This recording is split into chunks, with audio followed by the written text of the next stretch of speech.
yaitu Haji Abdullah Ibrahim sedang Fatih Dr. Tuku Haji Amri Fatmi LCMA.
Saudaraku sekalian, sidang jamaah sekalian yang dimuliakan Allah.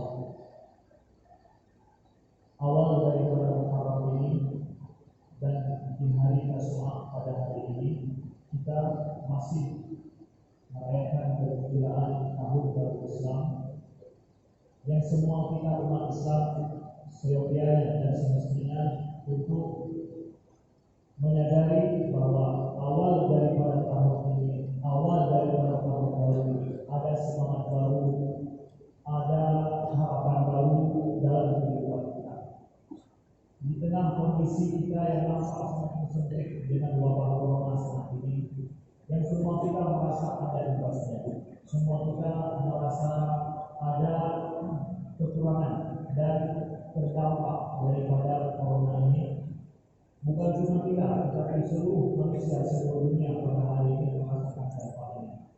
Kalaulah di tempat kita semakin hari semakin nampaknya semakin mengkhawatirkan. Datangnya tahun baru ini, insya Allah harapan baru dari kita bahwa tahun ini insya Allah Taala wabah ini akan selesai, akan berakhir dengan ikhtiar kita dan juga dengan izin Allah Subhanahu wa Ta'ala.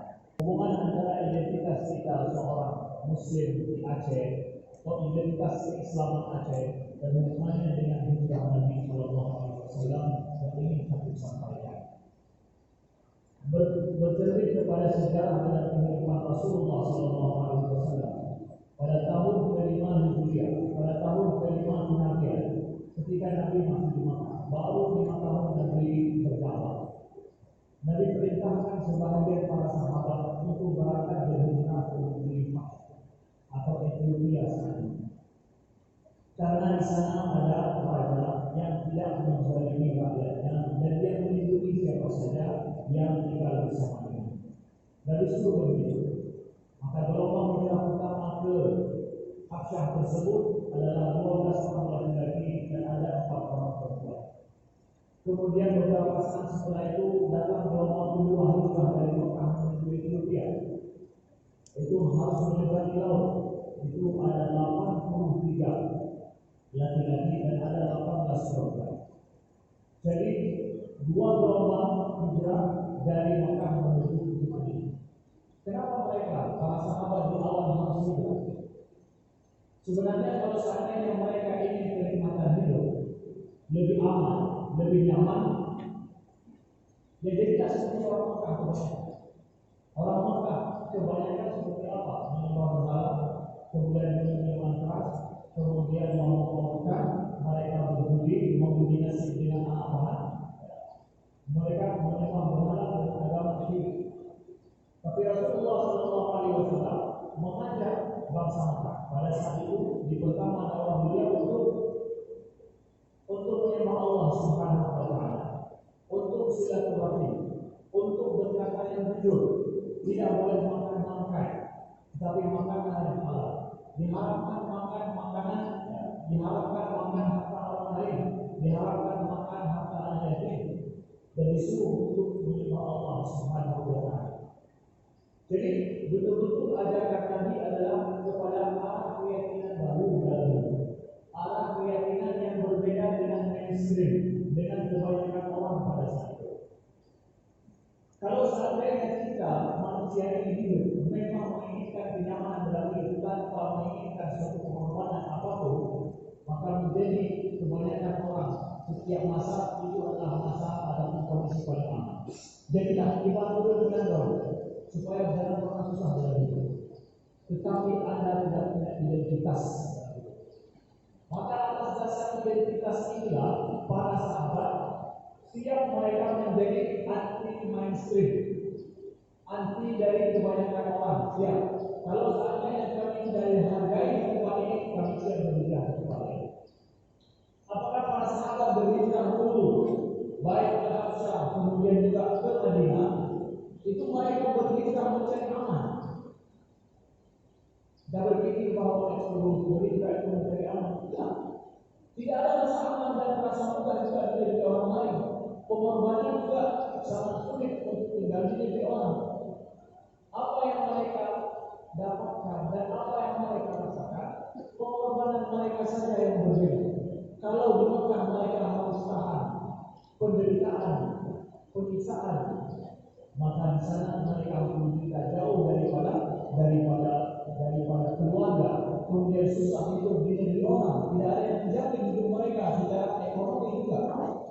Betul-betul harus hidup yang baru, siap dengan tantangan baru yang mereka juga tidak tahu bagaimana masa depan. Sedangkan kita semua mengatakan paling nyaman itu adalah di kampung sendiri. Hebat-hebat kita di Banda Aceh, kalau batuk pulang kampung, karena di sana yang paling aman. Hebat-hebat kita di sini, pulang kita akan pulang kampung. Paling kurang nyawa kita, habis kita akan biasa pulang ke kampung. Kita akan merasa di sana paling nyaman. Karena apa? Identitas dasar kita, saudara-saudara. Maka dari sini pengorbanan awal para sahabat Nabi SAW, mereka siap berkorban demikian adanya demi sebuah identitas yang terbaik dalam hidup. Memangnya orang jahiliyah tidak punya identitas? Mereka punya identitas, yaitu identitas syirik kepada Allah. Hidup memutuskan silaturahmi, mereka berjudi, mereka berzina itu hal yang biasa. Kalau nggak mau berjudi, nggak mau berzina pada saat itu, kemudian nggak makan harta orang lain secara paksa, merampok dan merampas, bukan orang jahiliyah, nggak dianggap orang kebanyakan pada saat itu. Tapi kemudian Rasulullah mengajarkan kepada identitas manusia yang lebih baik dalam hidup. Orang jahiliyah, orang Mekah tidak menerima. Hanya sebahagian saja yang siap untuk menerima itu. Lalu akhirnya dari berhijrah ke Madinah. Di Madinah di sana Rasulullah diterima dengan baik, dan kemudian orang Madinah siap berkorban untuk mempertahankan keyakinan baru, cara hidup baru, ide baru, gagasan baru yang dibawakan oleh Nabi. Yang gagasan dan ide ini bertolak belakang dengan kebiasaan kehidupan yang ada. Tapi mereka siap untuk berkorban, mereka siap untuk dengan segala bahaya yang harus mereka hadapi. Siap demi apa? Sebuah identitas yang lebih baik. Nah, kita orang Aceh, identitas kita apa? Islam. Identitas kita Islam. Emangnya kita Islam kita Aceh itu lebih baik? Sejarah tidak. Sejarah telah membuktikan bahwa keislaman Aceh inilah dikenal di mata dunia siapa orang Aceh. Aceh baik dalam makna suku atau Aceh dalam makna teritorial, sama saja. Jadi maksudnya di sini bukan ingin berkata masalah suku. Tapi telah terbukti dalam sejarah bahwa agama Islam ini telah menguasai dunia, dan ketika bangsa Aceh sepakat untuk menjadikan Islam sebagai identitas baru mereka dalam sejarah, meninggalkan Hindu dan yang lain, dan juga agama animisme. Jadi orang Aceh dikenal di mata dunia secara politik, ekonomi, dan kekuatan besar, dan menciptakan sejarah yang sangat luar biasa. Yang hari ini kita anak-anak Aceh saja masih buta akan sejarah daripada nenek moyang kita, daripada Islam dulu yang ada di Aceh. Oleh sebab itu maka Aceh hari ini itu adalah lahir daripada sejarah kegemilangan Islam, bahwa identitas yang telah teruji. Jadi tidak perlu kami orang Aceh untuk menguji identitas baru, mencari cara hidup baru yang jauh daripada Islam. Tapi tidak perlu. Tinggal sekarang tugas kita anak muda pada hari ini, generasi yang masih ingin hidup 50 tahun lagi, adalah bagaimana jayanya orang tua kita dulu, nenek kita dulu dalam menjadikan Islam itu mereka berhasil jaya di mata dunia. Bahkan sampai banyak ulama Arab yang meninggal di tempat kita. Ulama Arab ramai-ramai meninggal di tempat kita. Orang Arab, para sayyid semuanya meninggal di tempat ini dan kawin dengan orang Aceh. Kalau bukan gara-gara sesuatu yang mulia di Aceh, mereka tidak akan mau demikian. Habis juga mewakafkan itu, mewakafkan rumahnya, tanahnya di Mekah. Untuk apa? Untuk orang Aceh. Kalau bukan kemuliaan yang ada di Aceh dia dapatkan, beliau lihat, maka mewakafkan orang Aceh. Maka oleh sebab itu saudaraku sekalian, menjadi orang Aceh Anda adalah seorang Muslim. Tidak bisa yang lain, tidak bisa. Kenapa? Aceh lahir daripada rahim Islam. Aceh seperti ini lahir daripada rahim Islam dalam sejarah.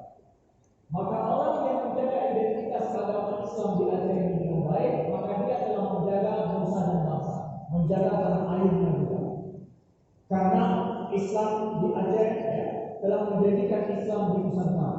Kita jaga Islam di Aceh, kita menjaga persatuan Islam di Nusantara, dan menjadikan Islam kuat di NKRI ini, dan menjadikan NKRI ini utuh.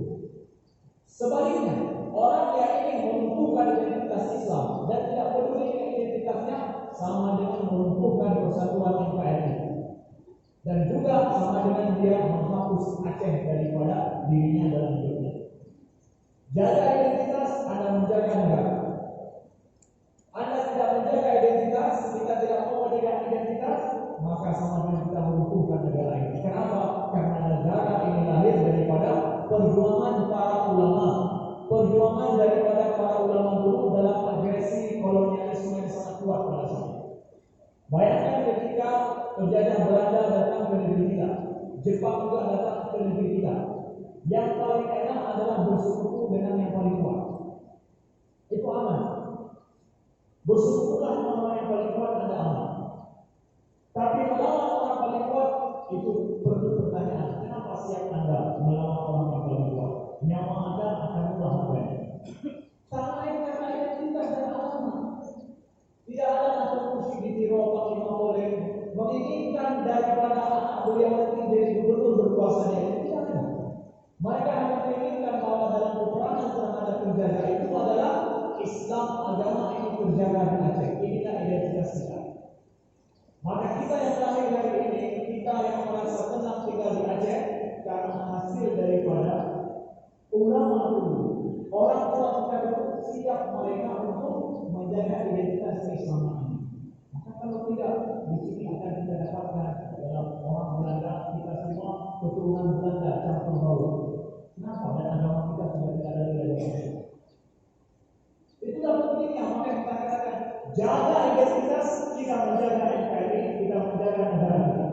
Orang tidak peduli pada identitasnya, pada keimanannya, pada agamanya, sama dengan juga dia tidak peduli kepada kesatuan daripada bangsa ini dan masyarakat. Masyarakat telah sepakat untuk menjadikan Islam ini adalah cara kita hidup, yang telah teruji sampai hari ini adalah cara yang terbaik dalam kehidupan kita saudara sekalian. Maka oleh sebab itu kami ingin kepada kita semua, saudara-saudaraku sekalian, dalam khutbah yang sangat singkat ini, inilah Islam kebanggaan kita orang Aceh. Jadikan Islam ini sumber daripada solusi permasalahan kita. Jadikan sumber solusi dari permasalahan kita. Kalau ada yang tidak bahwa dalam Al-Quran, dalam hadis, telah banyak ada semua solusi bagi kehidupan. Betul? Betul. Tetapi bagaimana solusi menjadi solusi pada hari ini, itu yang perlu kepada tugas kita. Bahwa ekonomi kita harus keluar daripada riba. Bagaimana caranya? Inilah para ulama kita, para ulama kita mencoba pada hari ini bagaimana keuangan Islam di Aceh ini, keuangan Aceh ini adalah harus bersih daripada riba. Itu muncul daripada identitas keislaman kita. Maka oleh sebab itu kita berusaha, kita mencoba jadikan cara hidup kita ini sedikit demi sedikit menuju kepada keislaman yang lebih baik, karena itu sudah teruji. Kalau bicara sama orang Barat, dia tidak akan percaya kalau seandainya itu tidak ada uji cobanya, tidak ada hasil terapannya. Kami orang Aceh telah menerapkan bahwa dengan kokohnya kami menjaga Islam, maka kami berkuasa di Nusantara, kami berkuasa di dunia, dan kami dikenal. Dan kami kuat dalam menghadapi agresi daripada kolonialisme. Sudah teruji. Maka hari ini tidak perlu kepada ujian lagi. Kita yakin sejak Rasulullah SAW diutus, Islam betul-betul menjadi solusi. Dan ketika Islam jaya di Nusantara, betul-betul menjadi solusi di masyarakat. Maka hari ini juga jangan ada keraguan daripada kita bahwa Islam ini mungkin saja tidak pantas, mungkin saja tidak cocok. Syariat di tempat kita adalah identitas kita. Ini adalah yang ingin kami tekankan, banggalah kita kepada ini. Hijrahlah kita saudaraku sekalian daripada prinsip berpikir jauh daripada Islam kepada prinsip yang lebih dekat kepada Islam. Kata Rasulullah SAW, "Wal muhajir man hajara man ma'ahu." Ada orang muhajir, orang yang berhijrah pada saat ini adalah yang mereka itu berhijrah dari yang dilarang oleh Allah Subhanahu wa taala. Ada hijrah setiap pribadi kita. Setiap pribadi kita mempertanyakan apa agenda hijrah kita pada tahun ini. Kita yang selama ini dekat dengan riba, melangkah menjauh daripada riba, itu hijrah kita. Kita yang pada tahun ini tidak dekat dengan masjid, maka dekatlah kita dengan masjid.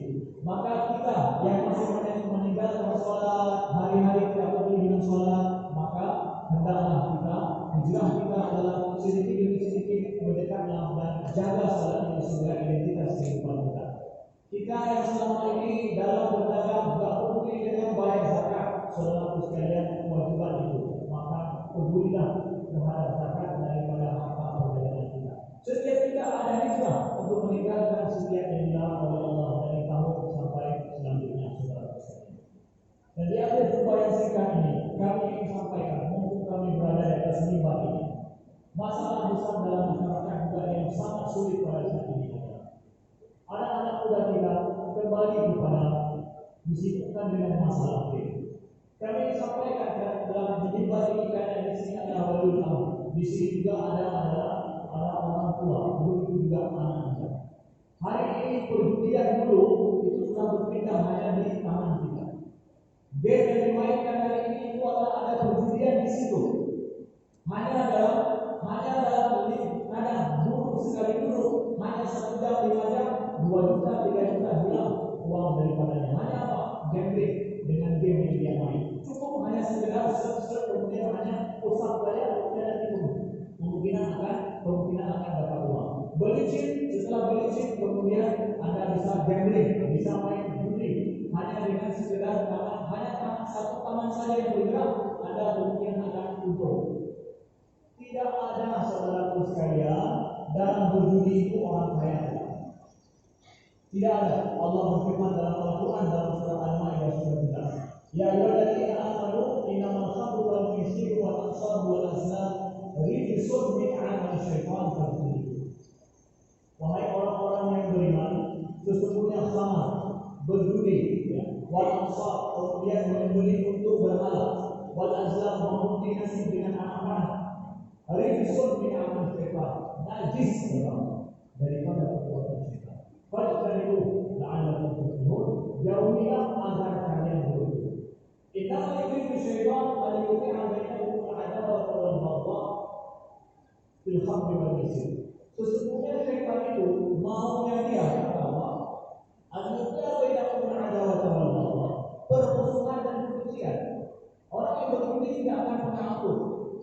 menang satu kalah. Tidak akan pernah aku satu menang satu kalah. Itulah yang kita inginkan. Walaupun kita bukan diberilah Allah sholat agar kalian jauh daripada ingat Allah, hanya selalu ingat akan uang, ingat akan duit.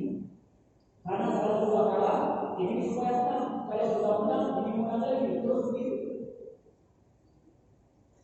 Ada sebuah studi di Inggris pada tahun 2006 didapatkan bahwa yang pemain judi ini itu adalah kemungkinan dua. Yang pertama adalah pendidikan yang rendah, yang kedua adalah masalah penyakit jiwa. Kalau pendidikannya tinggi ada masalah penyakit jiwa. Karena dan direkomendasikan apa bagi yang main judi supaya kita lepas daripada judi, berpikir secara rasional. Pikir secara rasional bahwa sesungguhnya kita punya anak dan kalau anak kita tak bisa diharapkan daripada judi sudah. Dan kalau sudah pakai judi, Anda tidak akan terlepas daripada kerugian. Siap untuk menggadaikan apa yang ada, bahkan rumah sertifikat rumah siap untuk digadaikan demi hanya menginginkan keuntungan yang lebih besar.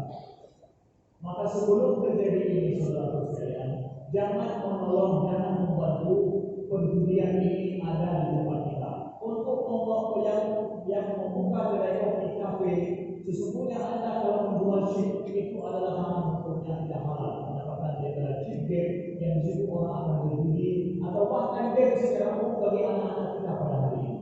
Game pada anak kita menjadikan mereka rusak mental mereka, kemudian rusak karakter mereka. Kata-kata kotor di dalam game itu, kemudian maaf ada pornografi di dalam game itu. Tidaklah itu menjadi halal kedapatan kita di sini. Anak kita bermain bukan seperti kita main catur. Dulu kita main catur mungkin hanya ketika 15 menit karena menang, setelah itu tinggalkan. Walaupun demikian para ulama ada yang tidak menghalalkan main catur. Kenapa?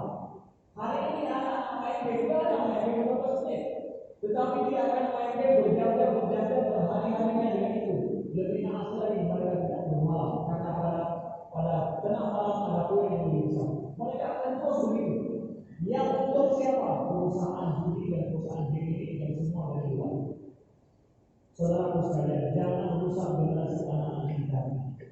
Orang tua juga, saudara sekalian. Kalau anak kita jangan biasakan dengan game sejak dia kecil, walaupun game yang nampak biasa di mata kita sana. Orang tua pada berdalih karena ini dia menangis. Saya katakan bahwa saya katakan kepada kita semua saudara sekalian, ganti cara berpikir. Lebih perlu suara tangisan anak kita yang kecil karena minta HP daripada nanti kita akan menangis gara-gara rusak mentalnya dan rusak tingkah lakunya dan juga rusak masa depannya. Kalau dia perlu menangis, ajak. Kalau perlu buah kasur, tahu buah kasur, menangislah sekeras-kerasnya. Ayah yang suka melihat kamu menangis. Kalau perlu satu kamar, ayah pasangkan satu kamar, boleh-boleh dalam kamar, tidak masalah. Itu lebih enak ayah kita. Kamu lebih sehat, mengerang habis-habisan. Kemudian bergerak dengan kamu menangis daripada duduk diam main game otaknya rusak. Saudara sekalian, mohon ini kita perhatikan karena ini adalah generasi milenial hari ini yang menjadi penyakit. Mohon menjadi perhatian kita. Mudah-mudahan apa yang saya sampaikan identitas kita jaga, kemudian masalah hari-hari kita sama-sama akan membantu untuk menjaganya. Janganlah mencari pendapatan daripada pendapatan yang tidak halal, yang sehat, apalagi yang haram. Mudah-mudahan bermanfaat. Alhamdulillah, nahmaduhu wa nasta'inuhu wa nastaghfiruhu wa nasta'dinuh. Wa na'udzu billahi min shururi anfusina wa min sayyiati a'malina. Man yahdihillahu fala mudilla lahu wa man yudlil fala hadiya lahu. Asyhadu an la ilaha illallah wahdahu la syarika lahu wa asyhadu anna Muhammadan abduhu wa rasuluh. Allahumma shalli wa sallim wa barik ala sayyidina Muhammadin wa ala alihi wa sahbihi wasallam. Ibadallah, ittaqullaha haqqa tuqatih wa la tamutunna illa wa antum muslimun. Ya'lamu anna al-jannata la yamla'u wa tanbu la insa wa bayyana wa yamut ya'mal hasita kana kabirun. A'udzu billahi minasy syaithanir